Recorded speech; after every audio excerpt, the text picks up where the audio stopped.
Good evening and welcome to Spooky South Coast. Tim Weisberg here, along with the silent assassin Matt Costa. It's just the two of us. It's like old times. Like the last time you made that joke. Right. And I sang just the two of us? You did. That was only a couple weeks ago, right? I can't keep track. I can't keep track. Where is everybody? We have episode numbers and who knows? Isn't this supposed to be like a cast of thousands on the show, or at least 4 or 5? A few. Yeah. There's a few other people on the show. Yeah. Where is everybody? Let me wait. Wait. Are you gonna go to that wide shot? Yep. Yeah. Show how empty the studio is. It's just us. It is just us. We have this beautiful wide shot for nothing. Stephanie's with Dustin. We know that. We do have plenty of gummy worms, and I don't know about you, but I have a stomach ache because I brought all these gummy worms. Because you ate all the gummy worms? Well, I brought all these gummy worms, yeah, and there's nobody here to share. So you've just been pounding gummy worms? Yeah, I haven't given you one. You have not? None. But to be fair, I was eating a gigantic bowl of soup. Which is great. It's great. Just two things that go well together. It's like, how do you prep for the show? I just eat a giant bowl of soup. Right. That's what I do. That's the first time, I think, in almost 12, almost 13 years of doing the show. How many? What anniversary is this going to be? 2006, 12. So this will be our 12th anniversary coming up in January. And in all these years of doing the show, I don't think I've ever had a big bowl of soup prior to the show. But maybe this is the new tradition. Hey, 2018. we don't even know what's going on right now. It's a year of changes. Big changes coming up. Big things. Welcome to Spooky South Coast, where we talk about the paranormal and food each and every week. And, of course, we also stream live on our YouTube channel. And if you tune in right now to however you watch YouTube, whether it be through your smartphone, your streaming device, your laptop, what else? How else can they get it? Through Roku, all those things. You mentioned the cable box? The Xfinity cable box is now a possibility. That's a lot of folks are starting to watch us Saturday nights through their Xfinity cable boxes, and of course through the Spooky South Coast app as well. So many different ways to get the show, but you can watch and you can join in the chat. There's folks in the chat room already. Want to say hi to everybody there. We always have a good audience, a good group in there every Saturday night. You know, they talk about what's going on the show, but they also chat back and forth with each other. That's the best part about that. And you never know where the conversation's going to go, and you certainly don't know where the conversation's going to go tonight, because this is one of our Paranormal Potpourri episodes where we are just going to be talking about a variety of different things. We don't have a guest scheduled. We don't have half the spooky crew here. So, as I was saying before, Stephanie is at her event with Dustin Parry tonight. They are at the Blackstone River Theater. And Moniz, I don't know where Moniz is. He's out in the ether somewhere. Yeah, he might be working on some sort of secret project that he can't tell us about. I heard he's hiking the Himalayas. He's out there looking for those Yeti bears. Yep. We're going to get into that for sure a little bit later on tonight. I wish he was here because, we could actually use the guy that has done DNA research on Yeti Bigfoot samples. Not Yetis. I don't think he's done actual Yetis. I don't think he's done Himalayan Yetis, but I know that he's done research on Bigfoot samples here in North America. And so we could have used his expertise, but that's all right. We'll catch up with him at some point. And we will also take your calls as well throughout the show at 508-996-0500, 877-996-1420. Those are the numbers to call in during the show at any time with whatever's on your mind. It's going to be kind of paranormal open lines tonight. If you want to call in with a question, if you want to call in with a comment, if you want to call in and share an experience, we will be willing to listen to all of that tonight. And we're also going to bring up a few topics ourselves as well. I put it out on social media earlier today, and I said, where would you like to see the conversation go? What kind of things should we talk about? And so we did get some responses from folks that way. So we'll probably hit a lot of those topics. Some of them might not be things that we necessarily want to bring up and talk about, but some of them are also pretty good ideas and pretty good questions that we can get kind of deep on. So we will we'll certainly expound upon those throughout the course of the program as well. But again, if you want to call in, the numbers are always right there on the website, 508-996-0500, 877-996-1420. And we'll keep an eye on the chat room as well. But it's just myself and Matt Costa tonight, so we don't have somebody completely running the chat room, so we might miss some things. So if there's questions that you need me to ask, that you need me to answer, don't be afraid to ask them a couple of times if it seems like I'm ignoring your question. You're really going to town on those gummy worms. I can't help it. I don't blame There's you. real juice in those. Real juice in the gummy worms. Like 100% fruit juice? Or like some kind of a juice? There's some percentage of juice. It doesn't exactly say. It just says contains juice. Now, where are those from? I don't think I recognize the brand. I think they're Catawa. I don't know. Where did you purchase them? Oh, I got them at a Family Dollar. Oh, so you know that they're first-rate gummy worms. That's 100% real juice in there. Those are from Mexico. I got to get them while I can. Mexican jumping worms? I got to get them while I can. It's true. Before the wall. Once that wall's up, the gummy worms are. That's actually one of the things they're trying to keep out of the country. Is the gummy worms. The gummy worm cartels. right now, there's a Pablo Escobar of gummy worms, just holding up piles of. He's got like 2 huge piles of gummy worms in his hand, saying, "Say hello to my little friends." So someday I'll be there. You're gummy worm card. You're gonna Pablo join the Escobar. cartel. Yeah. You gotta have dreams. I don't blame you. I definitely will support those dreams, as long as as long as you give me the free gummy worms. If I have to pay for it, then forget it. I know the first free. the first gummy worm is always free. That's how it starts.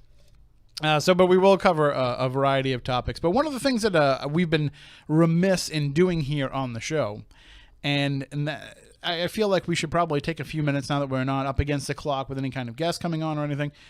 We should probably let people know about all the different things that we put into place especially over the last year. I mean, you have kind of revolutionized the way that we've been doing things with Spooky South Coast and Spooky TV, that sometimes we just kind of take this stuff for granted. And we don't tell people on the show all the different things that we want to tell them. And one of the things that you have done to great success this year has been the idea of the spooky clips on YouTube. So sometimes people listen to the show live and they say, I already listened to that show, but spooky clips are a great way to go back and kind of It goes back to the gummy worms. You get that little piece that's for free. Right. Exactly. But in this case, the full episode is also for free. Right. But there's 2 hours of paranormal talk, so there's bound to be bits and pieces of the conversation that you might miss, or right. I got gummy worm in my throat. That you may want to take another.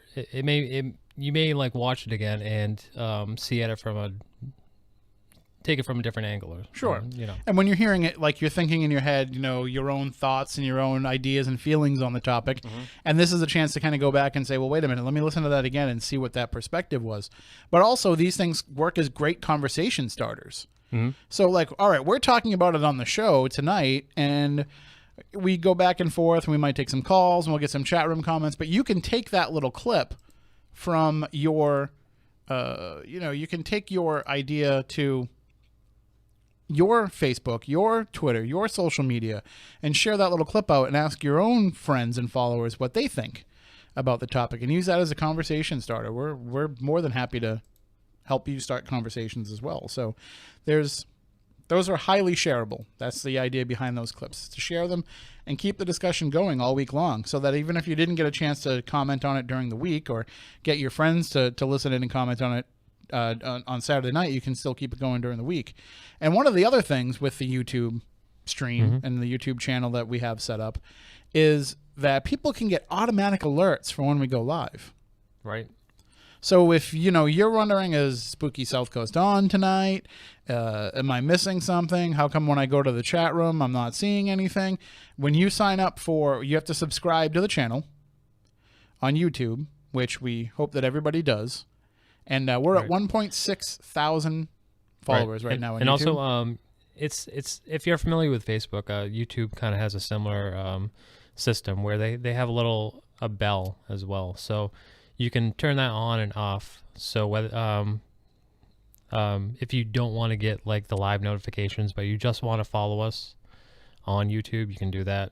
But if you click the bell, then you'll get the notifications when we go live, when we post up new videos, I think when we have a set, so if we like videos, you can check out like the stuff that we like, stuff like that. And I want to thank the Paranormal Pirate for sending me some Snapchat clips.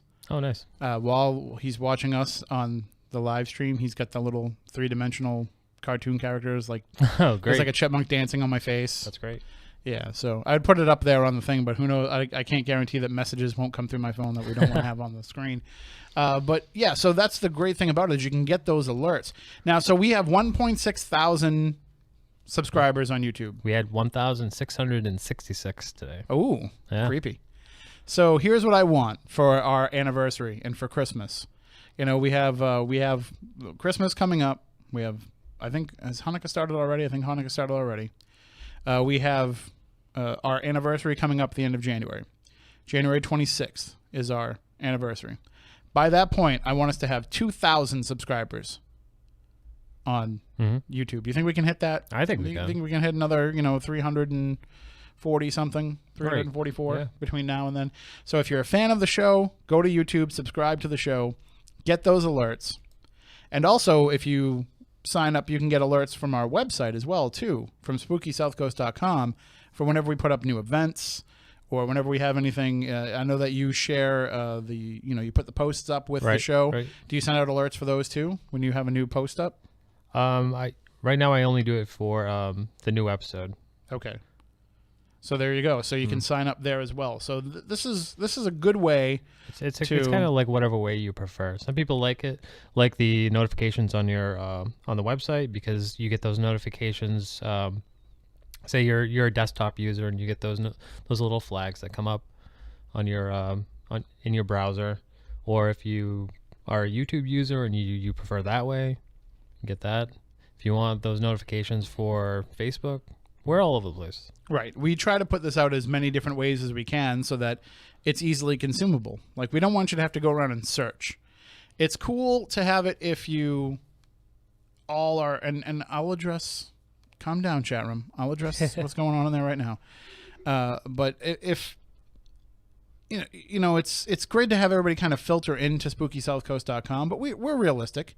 We know that that's not the way that it goes anymore. The internet has changed. The way people use the internet has changed. In 2006, when we started doing this, and for the first, 4 or 5 years of the show, we became all consumed with having like the perfect website. The website was where everybody was going to go. The website was how we were going to get the word out about the show. And things have changed. We've said before, like, the website is kind of, it's still important. Right, but it's nice if you go there. It's our home base. Right, but it's not the only way that people are getting the content anymore. So we need to be able to kind of pivot to what it is that they want to, where they want to get the information from and where they want to get the entertainment from. And so that's why we're trying to do this. And those of you who have been on this journey with us for all these years, the struggles that we've had with trying to get video out there to you, all the way going back to just the webcam on the laptop, the Manycam, or the Mannycam as we call it. We had all these different ways: Stickcam, Live.com, live streams, all these different Ustream, all these different services. Justin TV. Yeah, Justin TV, I think, was like one of the first ones that we used. So all of these different ways that we have done it over the years, we finally think that we've got it perfected. At least we hope so, because we sold the radio station on the idea of using YouTube full time. So now we think we've got good quality pictures. We've got easy access for people on a variety of different methods, variety of different delivery devices to get the content.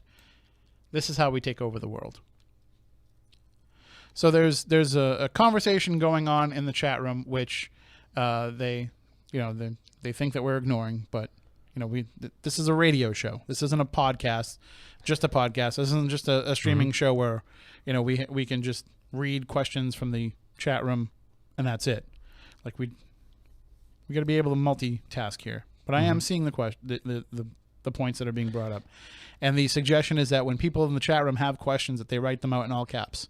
That's cool with me. That's cool with me too. I still can't guarantee I'll see it, but I know that when I go back and scroll through looking for questions, if I see something that's in all caps, it'll catch my attention. So if you want to do that, that's fine with me. Absolutely. We'll tell Stephanie about that next time she's in 2018. I was gonna ask you off air, but might as well do it on air. Do you Is it dangerous? I'll ask the chat room people too. Is it dangerous to bring your conversation up on the screen? Dangerous to bring the conversation up on the like screen. on the stream. On the stream. Wait. Like the chat room stuff on there. Like what they're talking about. Oh, like you want to take the chat room and make it a visual on the video stream. I don't see a problem with that. Is that dangerous? I don't see a problem with that. I think it might get redundant for the people that are actually in the chat room watching the chat room next to the chat room. But people who watch it later might be, because once you're just gonna eat all those gummy worms for the show. There's nobody here to help me. You're breaking the rule of not eating on the air. Right. Anyway, might as well eat chocolate. Go ahead. It's I'm sorry. The gummy worms. We should have done it last week because then it wasn't like on official radio. That's true. We were just streaming only, so we could have done it. But I think that's a good idea, so that people can we're talking about people that are in the chat room right now, right? And people who watch it later on YouTube are going to be like, "Who's that?" And that annoys me a lot with some of the internet shows that I've listened to. Is like they're like, this is how the show will go. Right? Yeah. Okay, Jim. Yep. Yep. All right. Yeah. You know, and like it's when you're listening back, you're like, it doesn't make sense. And these shows have to kind of stand the test of time, or at least for the people that didn't listen to it live on Saturday, they're going to listen to it on Monday or Tuesday. I'm not saying it's got to go on and on forever, but it'd be nice if it at least made sense to the person that listens to it one more time, or on the Dark Matter rebroadcast or something. The people who listen on podcasts are totally lost. Right. We apologize to you. That's all right, though. But we appreciate you. We were lost ourselves, and we were here when it happened, so don't worry about that. One of the things that we are talking about with coming forward in the new year, and I'm going to throw this out there to the listeners and see what they think, but one of the things that we've been talking about is going back to this idea of getting to the roots of some of these stories. You know, there's a lot of single case studies out there that we could bring to the table. We don't really do a lot of shows where we talk about one specific haunted location and where we say this one location is where we're going to focus on for the entire show, just the hauntings that happen here, just the investigations that have happened here, just the backstory that have happened here. These are ideas that people bring to us, but we always say, I don't know if that would make a whole episode. You know, sometimes if somebody's written a book and there's already been years of research and discussion into it, but we've done them before on like the Villisca Axe Murder House, on Waverly Hills. We've done episodes on places like that before, but I kind of just get into listening to the stories of places and having people come on and share their experiences there. And if at the end of the show, if there's no more explanation to it or no more value from it, we heard a bunch of creepy stories about a place that we all now want to go and visit, I like that aspect of it. So I think we should try to bring in some more of those locations. So if you are listening and you are an investigator that has access to one of those places or has one of those places that you've investigated before, or maybe you're the owner of a place like that, reach out to me, tim@spookysouthcoast.com, and let me know. Maybe doing some of these individual location case studies is a good way to kind of get back to the basics of what we used to do, because we used to do that kind of thing. We used to do a lot of things that we don't do anymore. I guess so. Because we got obsessed with technology and snacks. So can you blame us? I don't blame us for that, but I mean, there is a lot of other things that we could cover. But as I said, tonight we're going to kind of throw it all open to you. It's going to be what it is that you guys want for the show tonight. Paranormal Potpourri. We're going to take your phone calls. You can call in at 508-996-0500, 877-996-1420. Call in wherever you are in the world. If you're paying attention and listening to the show live now, this is a good time to talk and interact. We'd love to hear from people all over. And you can call up questions, comments, things that you want to know about us. Some of the behind-the-scenes stuff for the Spooky Crew, we can talk about that too. One of the things that I do want to discuss a little bit later on is that Yeti story that was big news earlier this week, that DNA evidence shows that Yetis are really just, Himalayan bears. So we'll get into that a little bit later on as well. We also have the news with Ashley. She's, of course, she's at Stephanie and Dustin's event, but she recorded the news for us. So we will play that in a little bit as well. And we will get to some of these topics that people have posted on social media when I asked the question earlier today about what people would like to talk about. And I'm gonna go around arbitrarily. I'm not gonna go necessarily in the order that they were posted, but I will share these. We'll try to get to as many of these as we can. So the first question that I'm going to go to is actually the last one that was posted on the Facebook thread that I put up. Would you investigate in the daytime or only in the night? And where would you like to investigate and why? Well, I certainly would have no problem investigating in the daytime. The problem with investigating in the daytime is that not a lot of people are letting us investigate in the daytime. Especially like these businesses, these places that we go to, these haunted locations, they're doing their regular business during the day. Mm-hmm. Whether they're a store that's open or they're a museum that's giving tours. So part of the reason why nighttime works is because that's when we have access. Another reason why people investigate at night is because that is when, as human beings get closer to their bedtime, they start moving their minds towards sleep and their bodies as well. So in the middle of the day, if you are sleeping on a normal circadian rhythm and you get up at, say, 5, 6, 7 a.m. and you go to bed at 10, 11, 12 at night, then the middle of the day is when you're probably at your most, distracted.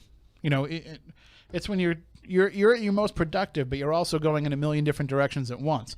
At night, as we get closer to bed, we start to kind of zero in and hyper-focus on things. And the good part about that is that we are actually moving towards sleep. So as we're moving our brains towards sleep, we're coming out of the alpha waves and getting kind of into those beta waves. So we're positioning ourselves in our subconscious to get closer to that point where we're just going to be moving into the dreamland. And in that way, our mind is kind of opening up to more possibilities. We're shedding the restrictions of the day. We're shedding the distractions of the day. And then the other part as well is that when we are getting ready to sleep and we're shedding those distractions, the rest of our senses are becoming more finely attuned to our surroundings. So it's easier to kind of pick up on things in the night. So I think people are in a natural mindset of better investigating at night. But some of the best activity actually takes place during the day because that's when people aren't paying attention, and when whatever is causing this activity is saying, look at me, I'm going to start banging on the walls or moving furniture or what have you. And so I do think that there's a lot of value to investigating in the day. Now, if you wanted to, you could certainly change your circadian rhythm, and you could certainly change your sleep pattern and make it so that midday could be when you're at your most alert or you're most ready to experience this stuff. But I just don't think it's going to work like that for everybody. But the answer, the long and short of it is, I have no problem investigating any time of day. It's just a matter of when it can work out. Now, right. Well, I mean, I guess you would have to be like, the time of day doesn't necessarily matter. Right. It's kind of goes to like your mood. I think you have to be in the mindset, like you said, or the right mood to be perceptive to the paranormal. And that's why I say that the one caveat to investigating during the day is it's not just yourself either. It has to be everybody else that's going to be around you being respectful of what it is that you're trying to do. So you do need to still have the same access that you would have if it was, 11 o'clock at night. So if you're going to investigate a haunted library, say, and you can go get the haunted library at night when there's nobody around, or you can go there during the day when the activity is the most prevalent, but there's also going to be a bunch of people using said library, then that's probably not so conducive for the activity because you don't have everybody on board with what it is that you're doing. And that's what happened with us when we tried to investigate the Millicent Library. Mm-hmm. We were told that we could investigate, but it could only be while they were open. They weren't going to shut down, and they weren't going to stay late for us or give us any kind of special access. So we had to go when they were open, and it had an effect. We went when it was a slow time, and there was only a few people around, but it still wasn't, we had stuff going on that we couldn't say for sure it definitely wasn't somebody else because we didn't have control of the environment. We didn't have control of the location like you would if it was something that was being done at night and you only had it for yourself. So that's kind of one of the pitfalls of that. And then the second part of that question is, where would you like to investigate and why? And I get asked this question all the time from people. They say, where's the one place? What's your holy grail? What's the place that you want to go to and more than any place else? And of course, I never shy away from saying what that place is. I would love to investigate the Amityville house, no matter what happened. Right. But no matter what you believe happened with the Lutz family and what went on, and I think Chris Lutz might even be listening tonight, so hello to him. But no matter where you fall on the story of the Amityville horror, the fact of the matter is those DeFeo murders still happen there. And if you believe Ronnie DeFeo, something forced those things to happen. Something was controlling that family. Something dark and something evil caused those murders. With Ronnie, the likely vessel. Obviously, he's the one that's in jail for it, but he's going to tell you that he didn't do it. But, still, something moved someone to commit those murders. And so that is an actual thing that happened. The Native American history that's all made up, the colonial history that's all made up, the stuff that happened with the Lutz family, believe it if you want, believe it if you don't want, don't believe it if you want, whatever your feelings is on that, it's still a place where those terrible murders happen and where there's some sort of influence. And I want to see what kind of psychological influence there is as a result of that. Plus, I want to see how true these claims are. I want to see if the things that the Lutz family experienced are repeatable. I know that the people who have lived there since have said, nope, none of that stuff's happened. There's nothing going on. There's been no paranormal activity here in all the years that we've been here, but that doesn't mean that it wouldn't happen if somebody was in there looking for it. If somebody was going in there trying to interact with it, which, of course, anybody that's listened to the show before, especially the Jackie Barrett episodes, knows that Ronnie has warned me not to do.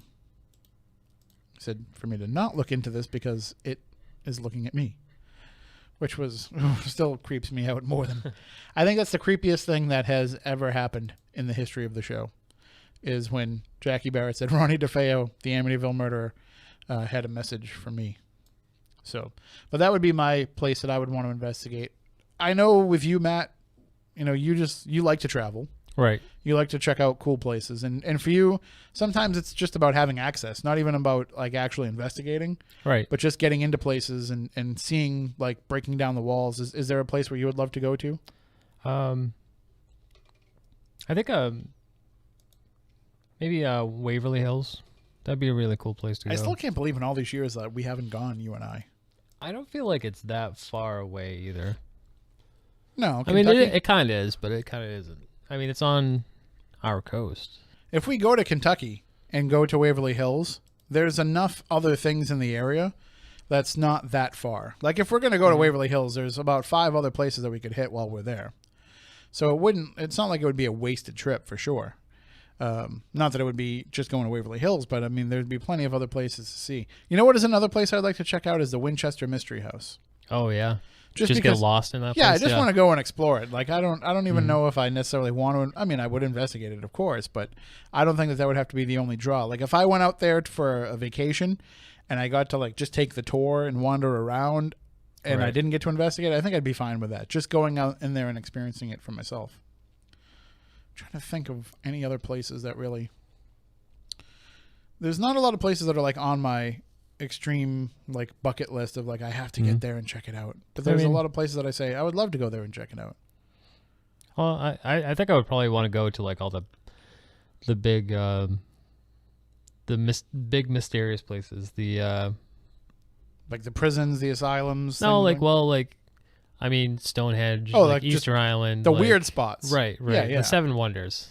Yeah, I'd like to go to a lot of those places. Yeah, like just like the Georgia Guidestones. Just go check those out. Just to see these at Coral Castle down in Florida. Just did you go to Florida? I've been to Florida, but not recently. No. Okay. Because I know that you went across country a couple years ago, but Right. You went across. You didn't go down. I avoided Florida. Well, I was just wondering if you've ever been to Coral Castle, since we talked about it on the show. No, but it's an interesting place. Yeah, I would definitely like to check that out. Key West. Mm-hmm. Go down there. Go down and visit Robert the Doll. Yep. You're like, oh, I just want to investigate some sunny beach somewhere. You know? No, now you sound like the Ghost Asylum guys. The Haunted Towns crew, like, oh yeah, we want to go to Hawaii and check out some of the ghosts there. Hey. To find a cursed tiki totem on the beach. But there are plenty of places where, you know, it would definitely be cool to go, but it's not so much that like I have to. It's not like it's an overwhelming, consuming desire. That being said, if anybody wants me to come out to any of their events or anything, I'm for hire. I think there's those two categories. There's the where do I want to go and paranormal, like investigate with a paranormal team, and then there's there's the legend tripping aspect. Right. Where do I want to actually have to go and do work? Right. And where do I want to just go have an experience? Mm-hmm. And that's I will go have an experience anywhere. I'm definitely down with legend tripping at any given time. And of course, the Paranormal Pirate brings it up. I haven't even been to Anawan Rock yet. So I probably should remedy that since it's 20 minutes away and I've never been. Never been to Dighton Rock. No, you're like, it's a rock. I think I've been to Witch Rock in Rochester. Witch Rock? Witch Rock. That's right. But I don't remember if I definitely have been or not. What is it about the rocks? There's always a rock. Like every town, every... do you want my armchair folklorist version of it? You get 2 hours. So here's what I'm thinking. Here's why I think that these rocks become places that draw attention and gather stories, because they're not going anywhere. So when you have this big rock in the middle of nowhere, or in the middle of woods, it's not that big of a deal. But when civilization starts popping up around it and it has to stay, then stories will pop up about it. And I'm talking about places like, Witch Rock.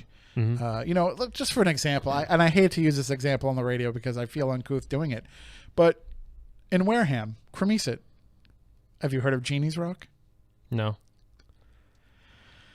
I don't know if I should really get into the story on the radio of what Jeannie's Rock is, but all right. So there's this rock out in Cremisa, out in the woods, where supposedly there was this girl named Jeannie. Okay. And she went with a bunch of guys out to the rock. Right. And anything that you think that some guys could do to some girl, to a girl, that she would be, willing. It wasn't against her will. She was down with us. She was the leader of the party, and so everything happened, and it all happened on this rock. So it's Jeannie's Rock. So people go out there and, that's the story. Okay. But is any of this true? Probably not. But the stories come up because the rock isn't going anywhere. Mm-hmm. So they're going to keep telling these stories. So I think that a lot of those legends and lores of rocks have to do with that. But then you also have your true haunted rocks, or your places where rocks have a certain power, like a Dighton Rock, like an Anawan Rock. Like America Stonehenge in New Hampshire, these places where I think that there's that geometric aspect to them where they have an energy to them. And so they have, not geometric, geological. Jesus, Tim, is this your first time talking about things? So there's that geological factor of it, and the energy of the earth coming through them. I think that there is a power to be had in some of these rocks. So pseudonym in the chat said that it's a pagan fertility symbol.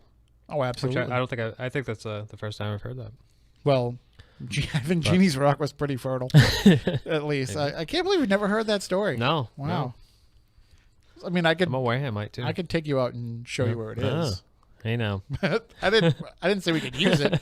I just said I would take you out and show you. But in Onset there's that the rock that's on the beach that was I don't know if it exactly has a name, but it was used by the Spiritualist Church. Yep. And I believe it was used prior to that, and I think that's why they used it.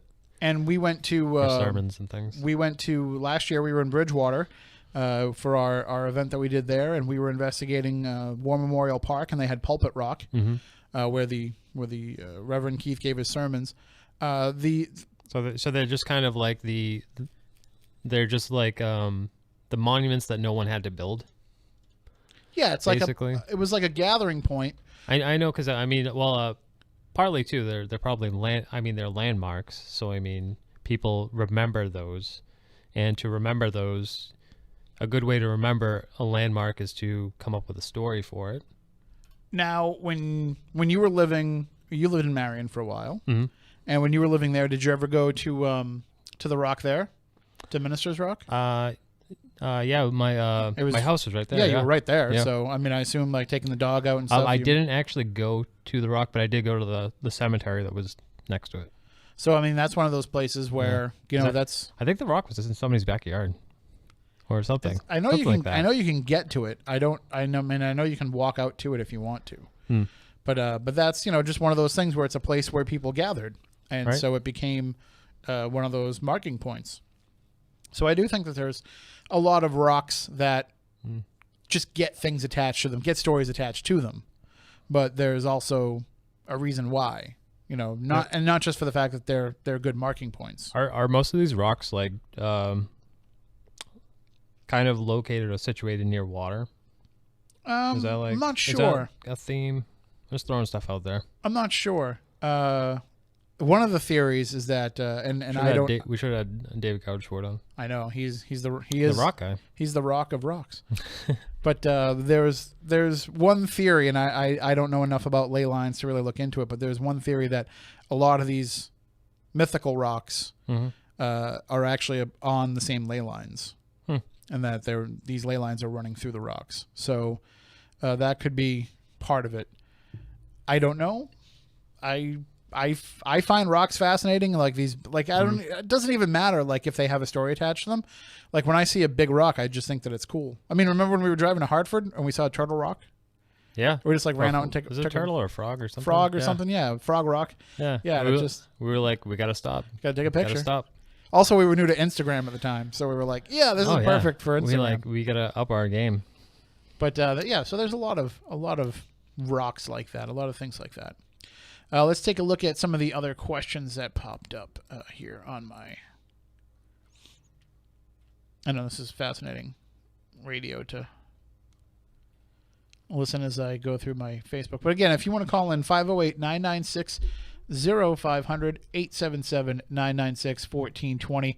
Those are the questions to call in and share with us. Any questions, thoughts, comments, stories, experiences that you want to share with us. Going back into the post here. So here's a question from Mike. Mike wants to know, what is the best equipment you have used to investigate with?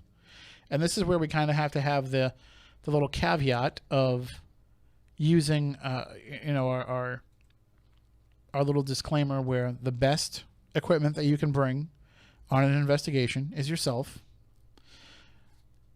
That being said, let's talk about some of the external equipment that you can bring with you on an investigation.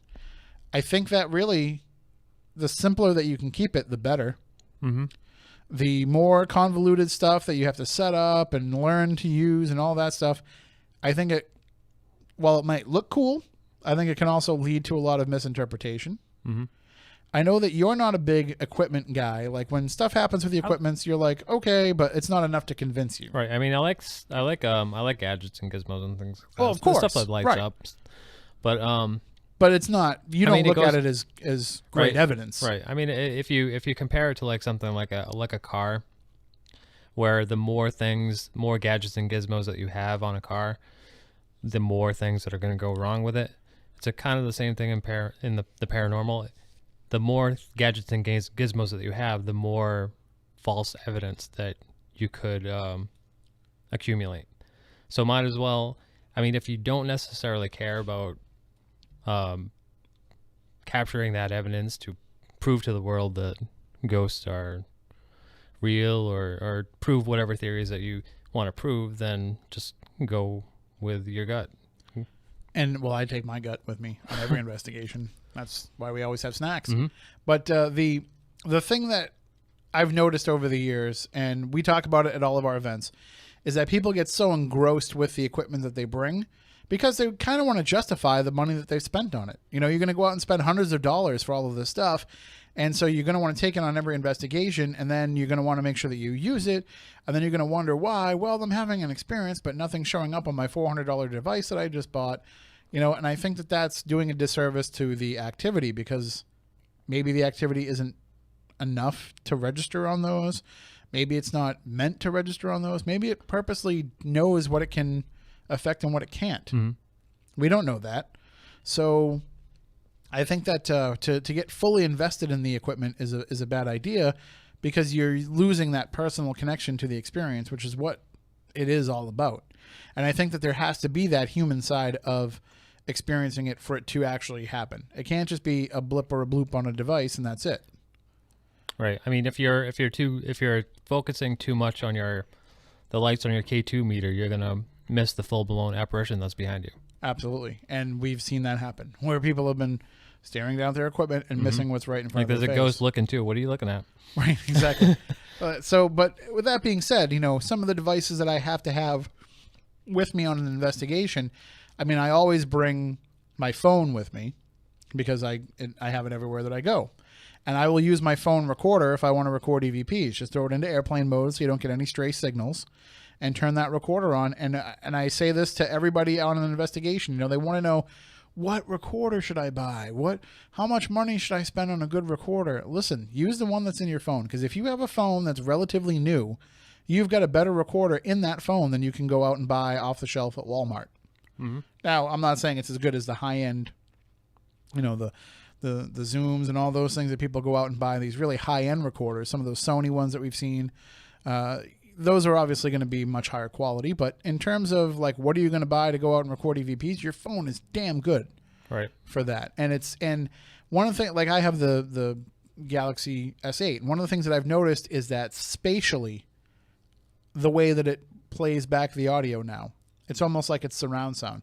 I can tell where everybody was in the room by what's going on. So it's certainly worth just whipping that out and using that.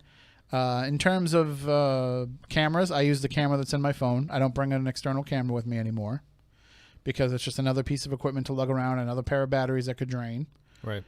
If I had a fancy camera like you have, or some folks that have brought, I'd use that. But I mean, I don't know about using your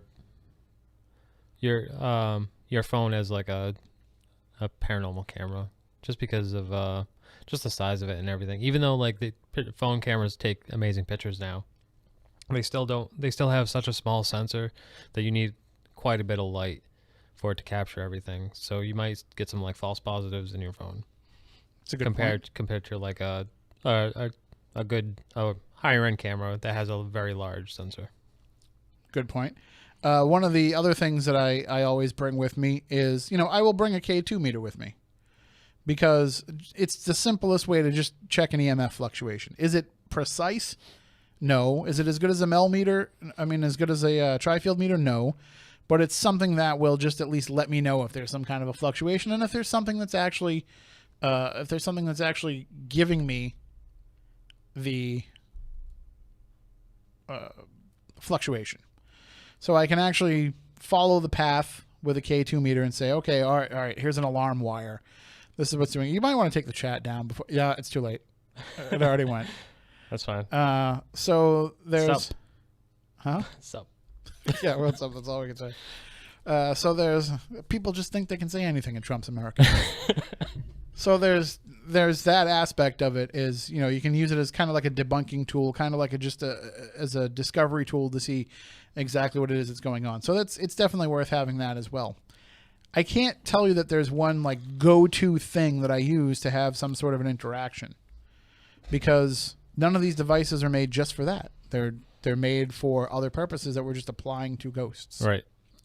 So I can't say, if you go out and buy this, you'll definitely be able to experience activity.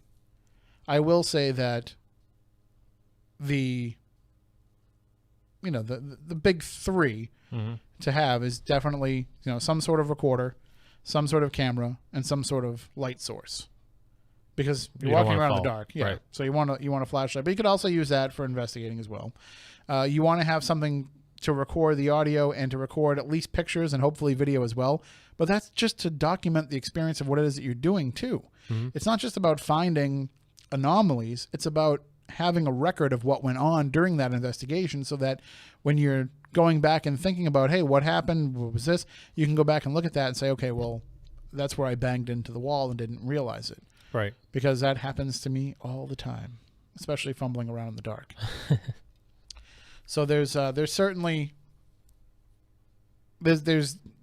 some validation in spending the money that people spend on equipment. You know, you will get some pretty good stuff if you go out and buy this equipment, sure.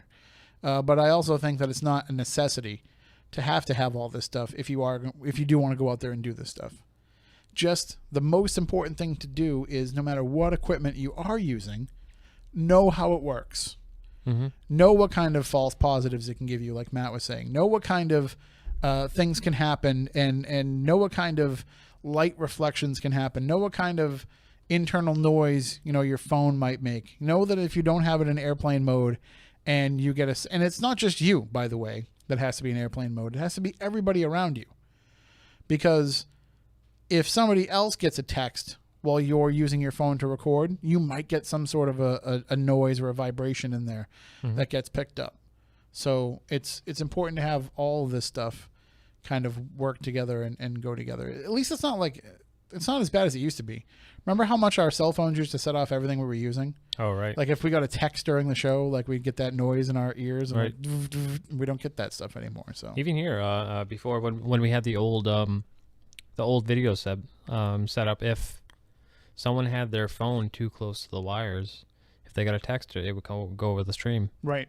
That's why we would get some hiccups sometimes from, and then the chat room would blow up and be like, oh, there's noise coming through. Right. Which it's usually somebody's phone that was they put on the wire or something. And somebody that was usually sitting right next to you. Right. Like right next to you. That has two phones. Right. And both of them go off constantly during the show. Right. Yeah, I know what you're saying. So see, this is the stuff that we just can't explain to people all the time during the show. That's fine. This is like a behind the podcast. It is. It's like it's definitely our behind the music episode of Spooky South Coast. And then it all went downhill. Then things changed forever. Right. Nobody stays on top forever. It's Spooky South Coast that we ever got there to begin with. Just had one too many gummy worms. The gummy worm addiction was real, and it was tearing the spooky crew apart. True. All right, well, we are coming up on the news, so we will take a break. When we come back on the other side, we'll have the news with Ashley. We'll also take your calls as well, 508-996-0500, 877-996-1420. I look like the most relaxed, like walrus right now on the video stream, but you can watch the video stream on SpookySouthCoast.com and on our YouTube channel as well.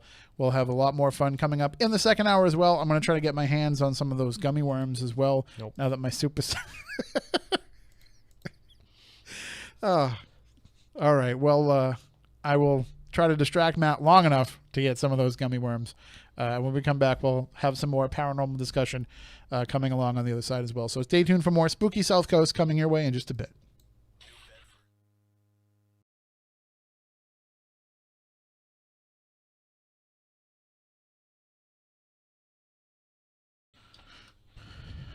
Welcome back. Hour number 2 of Spooky South Coast. Tim Weisberg here, along with the silent assassin, Matt Costa. Did I say that right? Silent assassin, Matt Costa? All right. We are here talking about the paranormal, as we do each and every Saturday night, doing it old school, just the two of us, although Stephanie might be stopping by on her way back from her event. We are going to hear from Ashley with the Week in Weird coming up in just a minute, but we also have a phone call on the line.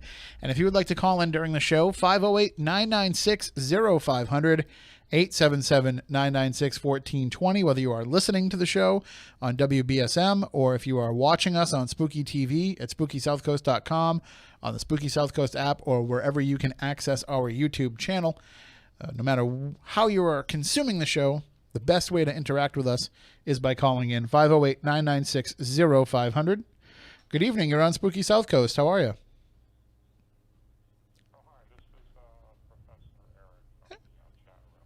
This evening. Good, Eric. How you doing? We just all right, now we're kicking through. All right. Sorry, I was just making sure we were kicking you through the stream. So how's it going tonight? Oh, that's going well. I watch your show every Saturday. As a matter of fact, my wife and I both do. We both enjoy it. Well, we appreciate it. She is very much into the mystical, and I'm sort of on the other end. But when you were talking about equipment a little while ago, Mm-hmm. and this might sound a little odd, but as a psychologist, I would like to be a piece of equipment. I think it would be fun to go on investigations as a neutral party, neither a true believer, but not a skeptic or debunker, but to observe the observers, ask important questions. If I've never been on one, but let's say you're in a room and it's night and it's dark and you're trying to be quiet because you're waiting for something to happen. Your mind hates ambiguity, Mm-hmm. and it will start to create things.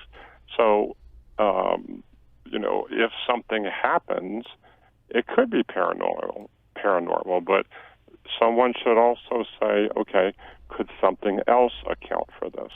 Right. And Critical thinking kind of questions. And I thought of seeing if there was a local group that does investigations, but I thought I would ask you how you think they would receive such a suggestion. oh, I think that they'd be all for. What area are you in? I teach everything, but my particular area of interest is functional neuroanatomy. So how the brain works. When I was doing therapy, I worked mostly in anxiety and depression. But now I'm just a full-time professor, and the paranormal used to be part of psychology, and we've dropped it, which I think is a terrible shame. My colleagues will have nothing to do with it. Well, I can't even have a conversation with them about it. Well, one thing I can say is a place where you would be a huge help would be if somebody was dealing with a residential case, because if they were dealing with an actual, what they refer to as the client, the person who needs the help, one of the things that's lost in a lot of paranormal groups out there doing research is they jump right into things assuming that there's a paranormal issue at hand because that's what the person is reporting. But in actuality, a lot of times it could just be something that's wrong with the person, with the dynamics of the family, with the medication that they're taking, all these different other aspects that people need to kind of wipe away as being a possibility before they start getting into the paranormal explanations. Now, that's an excellent point, that your client could actually have issues. Is it possible that sometimes members of the team have issues? Yes, absolutely. And I've actually had to speak with people that have been investigating with us before about, is it something that you're experiencing, or is it just the mental state of mind that you're in, if I happen to know what's going on in your life. And it's certainly had influences over people before. It's one of the reasons why we won't let people investigate if we know that they're under the influence of anything, because it can have those type of effects on people as well. And there's Good just point. the important thing, because see, I'm not trying to sell anybody on the idea that paranormal activity is caused by ghosts, and ghosts are the souls of dead people. I think a lot of what we're experiencing when we're out there is things that we could be doing ourselves with our own minds. And if that's the case, I want to be able to explore that as a possibility. If that's one of the possibilities, I've always said that's way cooler to me than to think that it's dead people just hanging around. Oh, I agree. And I came up with this term to describe myself. I call myself a hopeful skeptic, because I see no reason why all of this couldn't be possible. I've just never had a paranormal experience, and I've never been persuaded enough by the small amount of evidence I've seen. Now, where are you located in the country? I'm in. I don't know how well you know the Mid-Atlantic. I'm in Maryland. I'm about 20. Okay, I'm about an hour from D.C., an hour from Baltimore, 20 minutes from the PA border, Gettysburg. As a matter of fact, a lot of the battlefields around here, I know that people, not investigative teams, but people like to go out there to see if they're going to experience, dead soldiers. We have a lot of stories in our area about, soldiers that march, dead soldiers that march at a certain time of year, and I can tell you, I know a number of investigators in that area, a number of teams that if you're interested in getting involved, I can certainly find the right people to hook you up with so that you can get out there and experience and also offer some of your own insight and expertise as well. Oh, sounds great. That sounds great. I would really like to take a crack at it. All right, shoot me an email, tim@spookysouthcoast.com, and I'll get you in touch with some people down that way. Okay, I'll do it. Thank you. All right, thanks, Eric. Have a great night. You too. Thanks. Bye. And that is what we do here. We find people, we bring them together, and then we sit back and we let them do all the work, and then just tell us how it goes. Right. No, but I mean that's one of the things that I think a lot of investigators are missing. Is they're missing the human aspect of what it is that they're dealing with. Everybody wants to jump right into something and thinking, all right, we got this great case of all this activity happening, and they're not looking at the people that are the ones that are calling them as, everybody likes to think they have a good BS meter, and they can tell if somebody is sincere in what it is they're explaining. But, and I'm sure Eric would agree with this too, that sometimes people, they'll sound convincing because they have convinced themselves, because they don't, there's a difference between believing a delusion and lying. Right. So if you're lying, yeah, people might be able to figure that out. But if you're wrong in something, but you're believing it and you believe it wholehearted, that's going to come across as a sincerity. Right. That's going to be hard not a lie to... if you believe it. Right, exactly. George Costanza. Right. But that's exactly the case, is people will either convince themselves that what's going on is paranormal, or they'll want so badly for it to be paranormal. Mm-hmm. One of the biggest telltale things whenever anybody asks me for an investigation is they say, I watch all those ghost shows. And I'm like, oh, that's, that can go two different ways, the way that I see it. Because that means either you understand enough about what's going on to think that it was worth calling me and reaching out to me over, or it could mean you just want to be one of those people. Like you just want that to be your life. You want to be part of that crowd. Right. And so it's very hard to tell which way the people want to go when it comes to that. Like I say, there's been plenty of people who have come to us over the years, especially in the early stages, where they would bring us an album full of pictures, or they show us pictures on their phone, and they tell us what's in the picture, but they don't tell us about the picture. They tell us what they see, which I think is a mistake. And that happens with every investigation, where people will tell you what it is that they... It makes me turn off. I don't know. Like, it makes me kind of be like, kind of dismiss it a little bit. Listen to the CVP we caught of it saying, get out. You're putting in that bias already. Right. Like, as soon as they tell me, like, oh, don't you see, like, the demon face and the, whatever, gravestone? I'm automatically like, well, I guess.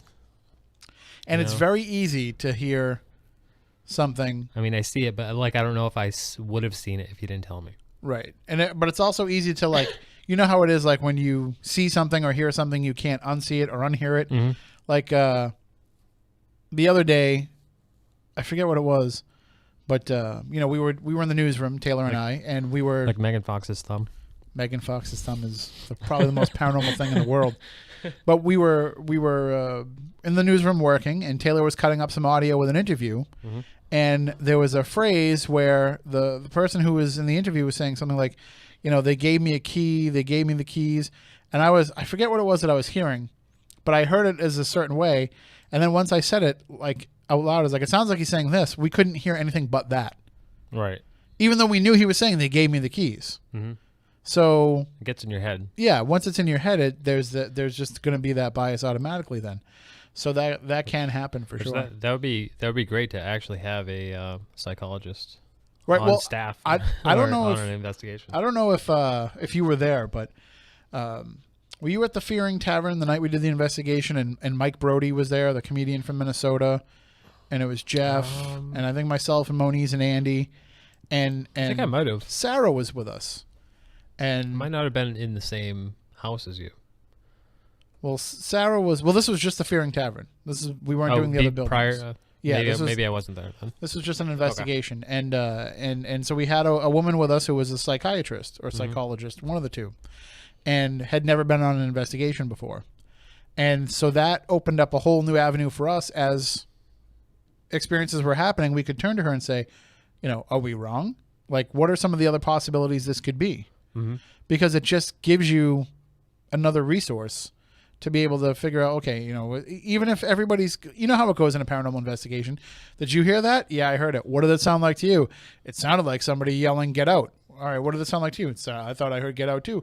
So everybody heard it, but it doesn't mean that it's not like that same idea of just putting the idea into each other's heads. So it's always good to have somebody that knows how the brain works and can understand. Like, I never would have thought what Professor Eric said there about, just sitting there in silence. The brain doesn't like that, so it wants to hear something. Right.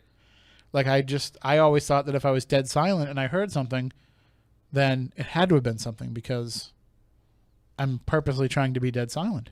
Right, exactly. So, I mean, it's good to have that variety of different opinions. And like you said, to have someone who kind of knows how the brain works and knows how it kind of like puts things together that's not necessarily would go together. That's why when a paranormal team is like, oh, me and a bunch of my friends from work all got together and formed a paranormal team. I'm like, well, that's great because you all work together and you have a good chemistry and you know each other and you trust each other. But I also like when a team comes together with a bunch of diversity too and says, well, we want people from all different walks of life because we want people to bring different perspectives and different insights and different ideas into what it is that we're doing.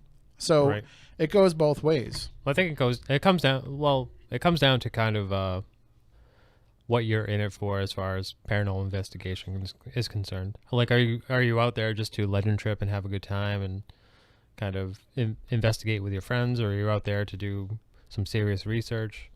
I mean, like, it's a broad spectrum, and none are wrong, and like, I mean, you can be wrong in your intention, sure, maybe, but I mean, like, there's I'm not saying like any particular team, like a group that's doing it just for paranormal investigation isn't necessarily better than the group that's going out there just to have some fun. Right. It's as long as you're honest about what it is that you're doing, what your end game is. Right. Then, because I think anybody, like, if you want to go out and do it, do it. If you enjoy it, have at it. So we're going to get into some of the deeper questions here. And this was a question that was posted by Rob, who was actually with me when we investigated the Reverend Barnard House in North Andover this past October. And we do have another event planned there for the 300th anniversary of the death of Reverend Barnard. We're calling it the Exoneration, where we are trying to get the true story out about the Reverend's actual involvement in the Salem witch trials. But this place, I mean, I've been in a lot of paranormal locations, and I've had some weird experiences in my time. And I don't know what it means, but I can tell you that in the last couple of years, the experiences have been getting weirder and weirder. It's almost like run-of-the-mill paranormal activity isn't enough for me anymore. So whatever it is that I'm dealing with has to like go a step beyond. I don't mean to like put myself as like the centerpiece of what's going on in the paranormal, but I'm just saying like it's not just enough anymore to see a shadow person. You know, I have that doppelganger experience in Winchendon that just still blows my mind and gives me goosebumps. But when we were in North Andover at this location, we're in the attic, and I mentioned it on the show before, there was a darkness in that attic. Now there's 2 windows on either side. One of the windows actually has a street light outside of it. So we have to kind of do what we can to block that from letting too much light bleed in, because we wanted it to be dark. But the darkness in the room got so dark, so thick, so enveloping that we could not see. Our eyes never adjusted. We could not. Our guests just arrived too, so they'll probably be coming in momentarily. But it was so dark, so and thick is really the only word I can use to describe it.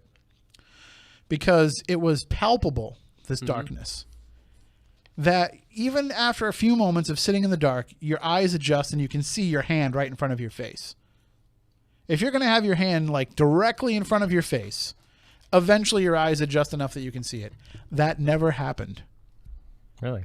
In a half an hour, 45 minutes of being in that room, in complete darkness, we could never see. So it's like your eyes were closed, but they were open. You know, I can't even say that, because even when your eyes are closed, you know how when you close your eyes, you'll get those like little, almost like pinpoints of light, almost like after images that will show up when your eyes are closed. We weren't even getting that. It was just as if somebody was holding a blindfold, putting a blindfold over your eyes. Just that kind of complete and utter darkness. And it's if I had to describe it, it's like when you've seen a shadow person, and you've seen a shadow person before, haven't you, Matt? Or no? What I mean, can I definitively say it was a shadow person? Probably not. But I mean, there's been some weird shadows and things. But you're familiar with the idea of that the shadow, when it's a shadow person, it's devoid of light, and it's darker than what's behind it. So it could be in pitch black room, but you'll still see something darker than the darkness standing three-dimensionally in front of you. It's almost like the entire world was a shadow figure, like that level of darkness and blocking out all. And maybe it was like you were saying, maybe it was like just an avoidance of light. So I still don't know what it was that caused that. I know that the activity that started taking place was kind of on the negative side, but I've never had that kind of an experience where it became just that pitch black. And it happened not once but twice. So, we're up there for, it's probably about 45 minutes, the first group, and that went on. And then the second group came in after we had taken a break. The second group comes up, and we spent over an hour in there, and we never had our eyes adjust. And it's dangerous. It really is to like sit there in that type of, especially when you have people around and, you're trying to move around here and there. It's almost like you're in a deprivation chamber. Exactly. Yeah, that's exactly what it felt like. Like it was trying to make sure that of all the senses it could erase, like that one was the easiest one. So do you think in situations like that is better, where you're kind of open to the possibilities, or do you think in that particular case your mind is kind of running away? Well, in that creating things. In that instance, we were all convinced that it was something causing that. So nobody thought we were just like in a situation where that was happening. We thought something was. But was there an incident that happened because of that? We think so. We think that the spirit that came through, that this was part of its manipulation. So it's, I want to go back. Did you guys have any, you guys didn't have any light. Well, obviously you didn't have any lights on. Any other like equipment going at the same time?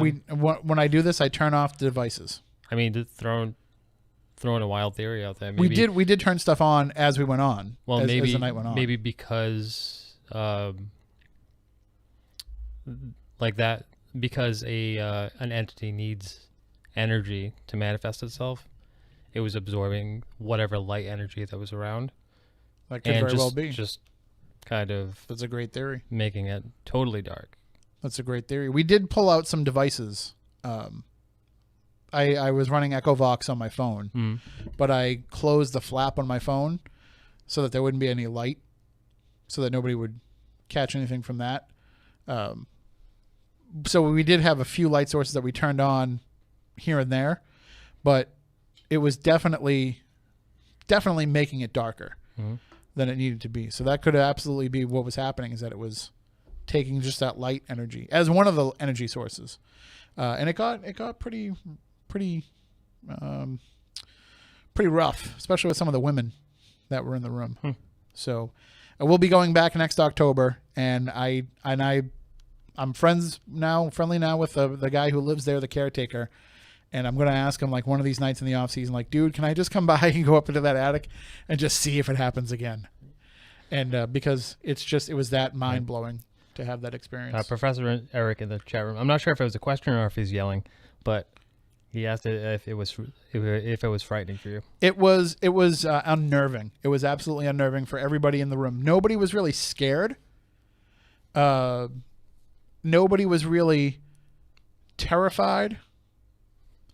And Pseudoname just pointed out the eyes will not adjust if there is no ambient light. Well, that's the thing, though. There was ambient light. There was the light coming in from those windows. Mm-hmm. So there should have been at least enough of a light source for us to adjust. And even so, your eyes will still adjust to some degree if there's no ambient light. You'll be able to see your hand an inch in front of your face and make out at least the dimensions of your hand. We have enough of a night vision to at least see a little bit in front of us. Mm-hmm. And that wasn't happening. So it wasn't scary. It wasn't frightening. It was just, it didn't feel right. I'd be interested to see if you had any infrared cameras or anything that was going at the same time. Oh, we definitely will next time. Yeah. That'll be a definite possibility. We will certainly bring, now that we know that that's what'll happen, we're going to bring as much as we can to make that, to be able to prove it one way or another, and to be able to kind of document that as best we can, because it's like nothing I've ever experienced before. So, all right. Well, I think what I'm going to do now is we will go and do the Week in Weird with Ashley, because we've got Stephanie coming in. So we will play that, and we'll be right back with more Spooky South Coast after the Week in Weird. Don't have any connections to these stories, or like they don't connect to one another. They're kind of all over the board this week, but I found them all interesting. My first one is, do you ever find yourself up at midnight and think, maybe I should play a game? Well, I have the top 7 paranormal games to play in the dark. Number 7 being my favorite. 1, the Midnight Game. 2, Three Kings. 3, the Closet Game. 4, One Man Hide and Seek, which I'm still kind of about. 5, Dry Bones. 6, The Other World. And clocking in at number 7 is Bloody Mary. It's quoted from the article, Bloody Mary is one of the most famous paranormal games in existence to this day. We've all heard the urban legend based upon Mary Worth, a child murderer. But have you actually tried it? The object is to summon her spirit, much like the Closet Game. This should probably only do once, and then you should move out shortly. That's what the article says. I don't know if she go that far, but we'll see. But then you summon Bloody Mary to come into the room. You stand in front of a mirror with a candle lit, and you say her name 3 times, and she should appear behind you. I tried this as a child, and it failed miserably. So let me know if anyone else has done any of these games. I found all the 3 stories that I'm talking about on theoccultmuseum.com, so check them all out.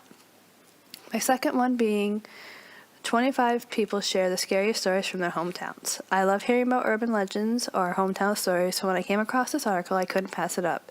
There are 25 different stories in this article, but the one that stood out to me the most had to be probably the title of it that struck me. It's called Charlie No Face.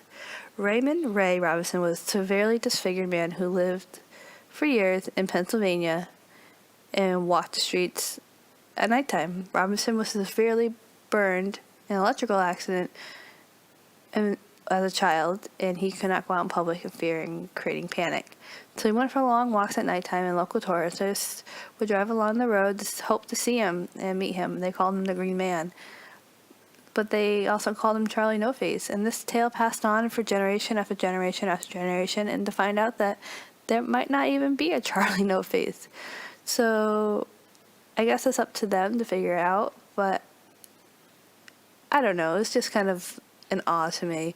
If I was personally had a personal connection to that, I probably wouldn't be searching for something like that. I'd probably just kind of leave the guy to himself, but you never know. And my last one is talking about the graveyard shift. The graveyard shift, for anyone who doesn't know, is when you work the later hours at night.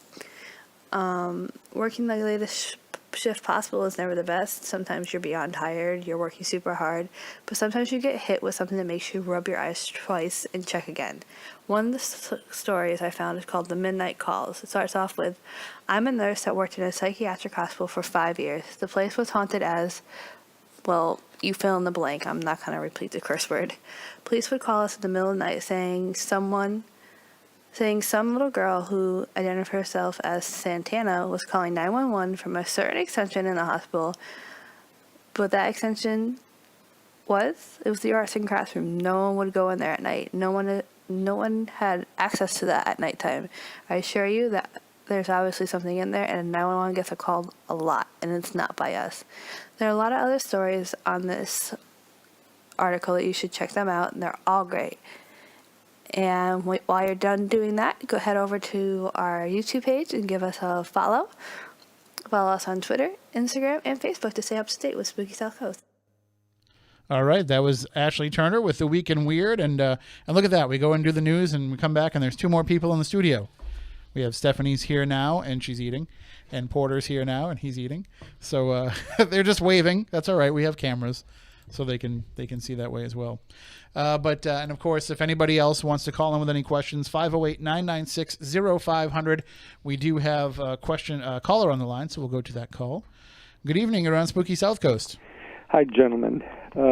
Your program is fascinating as it covers all kinds of things, deep and wide. But I had just a quick, maybe it's a trivial question for you and your co-hosts, etc. I recently was going through a box of books, and I'm a great reader. I can't read everything, but I have a book called Hollywood Ghosts. Oh, yeah. And it's a thick paperback, but I was wondering if you or your friends there could recommend that I at least read a couple of ghost stories about that, and who might you have in mind? Well, I can tell you there's one great book. No, I mean actual Hollywood people with ghost stories specifically. I got this book. So you want to know which are there any which Hollywood ghosts? Cases? Are there any famous cases that you or your friends are aware of in the studio? Oh yeah, there's a number. There's I think is it the Roosevelt Hotel? And there's a hotel out in the Beverly Hills area where there's a mirror, where supposedly this mirror was once owned by Marilyn Monroe. And if you stand in the lobby of the hotel and you stare in the mirror, apparently Marilyn Monroe will show up in that mirror. And a lot of people have had this experience before, to the point where there's photos all over the internet that people have taken of themselves in the mirror. That's an amazing one. It is. It's another one I should look up. The Roosevelt Hotel. I'm trying to think of what else they might have in that book. Oh, there's so many different. Do you have that book? I don't. I've done some research into Hollywood ghost stories for the TV shows that I've worked on. There's a lot of deaths in Hollywood. You know, there's a lot of stars who meet untimely deaths, and so that's left an impact on a lot of those places. Yeah.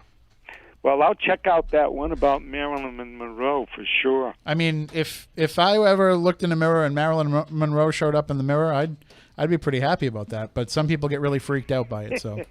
All right. Thank you very much. Have a good night. And if anybody else wants to call in with a question, a thought, a comment, 508-996-0500, 877-996-1420. How was the event? It was awesome. Oh, hold on. I thought I pressed the button. There we go. No, you didn't, but now you did. That theater is great. It was actually really nice, and right when I walked in there was a ton of energy in there. So apparently I wasn't the only one that noticed it. So this is very true. Did you have something happen, Porter? Something that you want to share, or?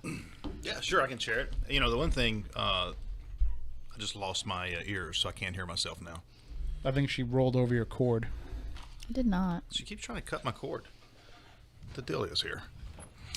But I was, when we were first in there, I was sitting back in the back of the room with one of our friends, Heather, and as we were standing there, I saw something out of the corner of my eye, and it looked like a shadow person that just walked right through the door, right into the room. And Heather noticed it as well. And I looked at her and I said, "Did you see that?" She goes, "Yeah, did you see that?" So it started right off the bat, and then as the night went on, it got a little spookier. There definitely is, like, I think being so close to the theater, being so close to the river, probably helps. You've got this rolling water of the Blackstone River, which there's a lot of haunted locations all along that river. Yes. Mm-hmm. So that's what's feeding into Slater Mill. That's what's feeding into a number of different hauntings all around there. So I don't know if it's that the theater is haunted per se, or if it's just that everything around there is just charged up. It could be both. Honestly. I can tell you though, there's been at least I can say with confidence that there's probably been at least, how many people does that seat? 150? That theater, I think, about 150. I honestly don't know. So there was 150 murders that happened in that theater. Really? Really? Yes, because the night that we I didn't know debuted that. An Evening of Ghost Stories and New England Legends, we killed. We just killed it that night.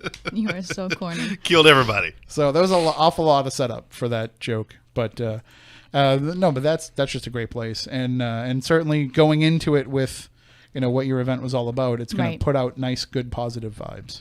It did. So we had a great time. We had a little Christmas event, and I did a gallery reading, and Dustin did his magical mystery box, but it was a Christmas version, so that was awesome. And everybody seemed really happy. We had a little, mingle time at the end, and everybody was having eggnog and punch and cookies and pie, and everybody just Dustin seemed was so having happy. a lot of pie.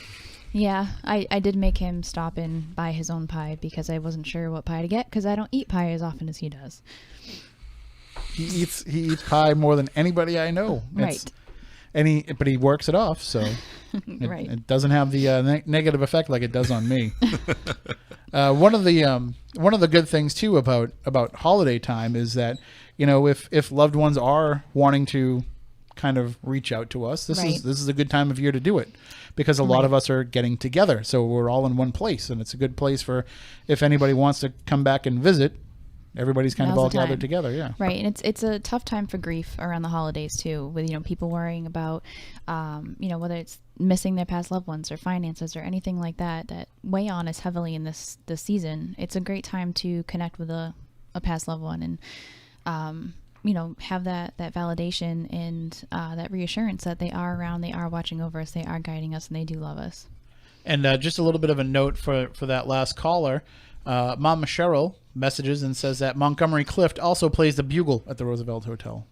There you go. So there's another ghost story from the same location. Mama which Cheryl is amazing. I was just talking to her on my way home. We tried to get the Roosevelt Hotel for, it was either Ghost Stalkers or Ghost Asylum. Did I you? forget. And they're like, nope, we're not shutting down for a night. Are you kidding? You know how much money we make off these rooms? Oh my goodness. But apparently it's a great place to stay. So Awesome. at least if you're into the ghosts, I don't know about the Who's not into ghosts? full experience of being there. But we've been talking about a couple of different topics tonight. We were talking about the question came up about in North Andover in the Parson Barnard house. Okay.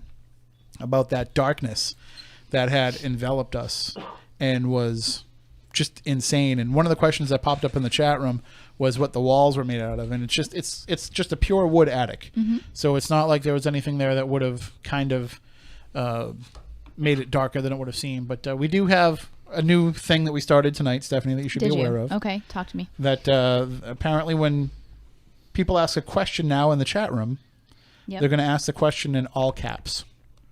Okay. So when you go into the chat room, next time you're here and we have the laptop set up and everything and you're in the chat room and you see the all caps, don't think that anybody's yelling at you. Okay, perfect. That's just, this is what the chat room people wanted to do as a way to make us see the questions stand out a little bit more. That's so if fine we want to with go me. roll back through, we can see them Pick 'em stand out. up. But there's a question for Porter in the chat room already. Of course Uh-oh. there is. And Jim wants to know what your thoughts are on the creature or thing at the Old South Pittsburgh Hospital in Tennessee. Ooh, the creature or thing. There's several different things there, and the place is so active. I mean, it's crazy active, and no matter where you're at there, you're going to run into something. I'm assuming he's talking about the one that's on the second floor upstairs, the dark entity that goes back and forth between the rooms. That thing is pretty grouchy. It likes to avoid people. It gives you glimpses of what it is, whatever the case, whatever it may be. But I've had the opportunity back years ago. Crash, party foul. But I've had a case to be there with a group of people years ago, and several people with me, 12 or 15 in the group, and they experienced this thing. It kind of walked across the hallway in front of us. We saw it in the laser grid. It was a shadow figure of some type. And as we talked about it, it came back out in the hall and turned and looked at us, and then came straight in the hall at this group and then growled. And everyone heard it. That was the craziest thing. It wasn't just one person that heard it or a couple. It was everyone there in the group heard it, and then it just retreated back down the hallway, kind of just to give us a warning to be quiet and leave it alone. But it's pretty grouchy. See, and I think that is something that we don't always take into account when we go into these places. We're all excited because we get the chance to go to this awesome haunted place that we've been thinking about going on, and like we never consider the possibility that whatever's there just might not want to be bothered that night. Mm-hmm. That we're actually invading. Like, I look at it like this, and I say this all the time, and people laugh at me, but would you want somebody just walking into your house uninvited, Right, shoving a camera or a recorder in your face and asking you questions about your, how'd you die? Yeah. Like it's kind of rude what we do. It really is. And I think that one of the unique things about, us is that, we kind of put our spin of our own Southern hospitality to our investigations. We introduce ourselves and say, hey, we're going to come in, kind of give the fair warning, and let them know what's going on, and kind of warm up to the conversation. And we try to steer away from, we do the basic questions, but I think that they get that so much, especially this day and age where everybody's into ghost hunting or paranormal investigating. They get those standard questions all the time. Are you here with us? How'd you die? How's your mom and them? All that stuff. And it's just kind of like it's repetitious for them. So if you can kind of branch out a little bit and throw some very stimulating questions out there, you may get an answer. Just like what you saw with us in Gettysburg on Haunted Towns. It was asking a question about who was the leader of the country that stayed across the way in the hotel and addressed the nation at the end of the war, and our EVP was so clear and complete. Abraham Lincoln. That's the greatest kind of answer you can get. And it was probably something that the spirits there were happy to talk about, and not like, how did you die? Right. Who killed you? And how do you feel about being dead? like Monize's questions. I mean, we laugh when he does it, but his line of questioning is always to come in and says, listen, people love to talk about themselves, and they love to talk about what it is that they like. So he will go in and he'll start an EVP session by asking, what's your favorite food? What's your favorite color? Yep. Just little conversational warm-ups before you get to the big ones. Right. Instead of just walking in there and, demanding answers to a question, being it's gruesome. Actually having a conversation. It's awful when people are just so morbid.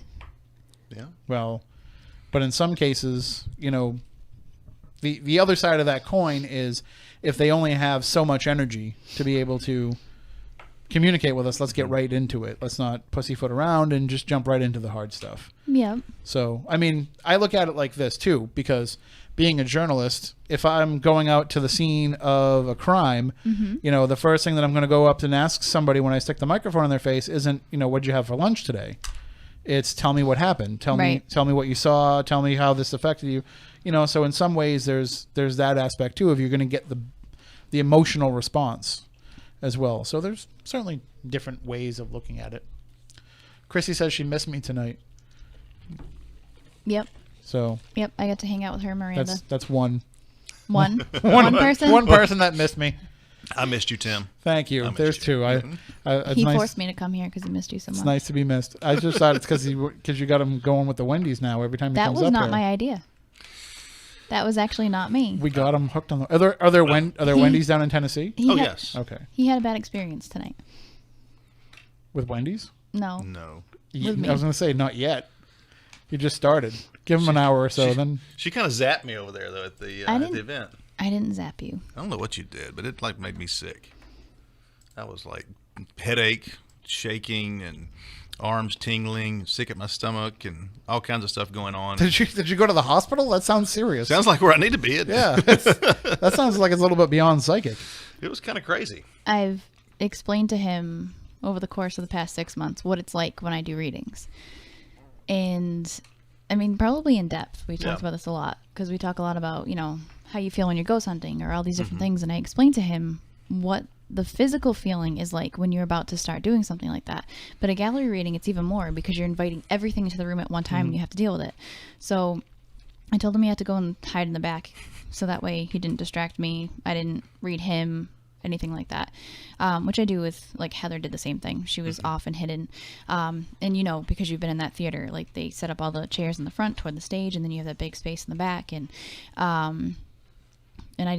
I could see, like, the top of his bald head, but that was it. But I didn't realize the reason that's all I could see was because he was looking in his lap the whole time because he thought he was going to barf. So I described it, but somehow the only way that I can describe is that you've spent so much time with me that you're just in tune with my energy at this point. But he felt everything that I feel when I go through it. I'm just used to it. You sure it just wasn't the cheeseburgers? That just happened. That was just now. This was hours ago. All right, we do have a call here on the line. We'll try and squeeze it in the few minutes that we have left. Good evening. You're next on Spooky South Coast. Hey, Tim. It's Colleen. Hey, how you doing? Happy belated. Thank you very much.